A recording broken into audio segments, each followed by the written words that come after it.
सबसे पहले बात करेंगे पाकिस्तानी अवाम की फलाह व बहबूद के लिए ताउन, इंसदाद पोलियो मुहिम के लिए खिदमात का एतराफ़। सदर मुमलिकत डॉक्टर आरिफ अलवी ने बिल गेट्स को हिलाल पाकिस्तान से नवाजा। वज़ीर आज़म ने मुलाकात में पाकिस्तान के लिए Bill and Melinda Gates Foundation की हिमायत को भी सराहा। बिल गेट्स ने पोलियो के खात्मे के लिए पाकिस्तान के अज़्म की तारीफ की।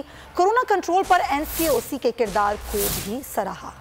IT जायंट इंसदाद कोरोना और इंसदाद पोलियो मुहिम के रूह रवां। बिल गेट्स का पहला दौरा पाकिस्तान। ऐवान सदर में बिल गेट्स के एजाज़ में खुसूसी तकरीब का इनेकाद किया गया। सदर मुमलिकत ने मेहमान को हिलाल पाकिस्तान से नवाजा। वज़ीर आज़म ने बिल गेट्स को अफगानिस्तान की मौजूदा सूरत हाल और इंसदाद पोलियो मुहिम से आगाह किया। कहा, पाकिस्तान के लिए Bill and Melinda Gates Foundation की हिमायत को सराहते हैं। दुनिया को इंसानी बहरान के दहाने पर मौजूद 40 मिलियन अफगानों की मदद करनी चाहिए। बिल गेट्स ने पोलियो के खात्मे के लिए पाकिस्तान के अज़्म को सराहा।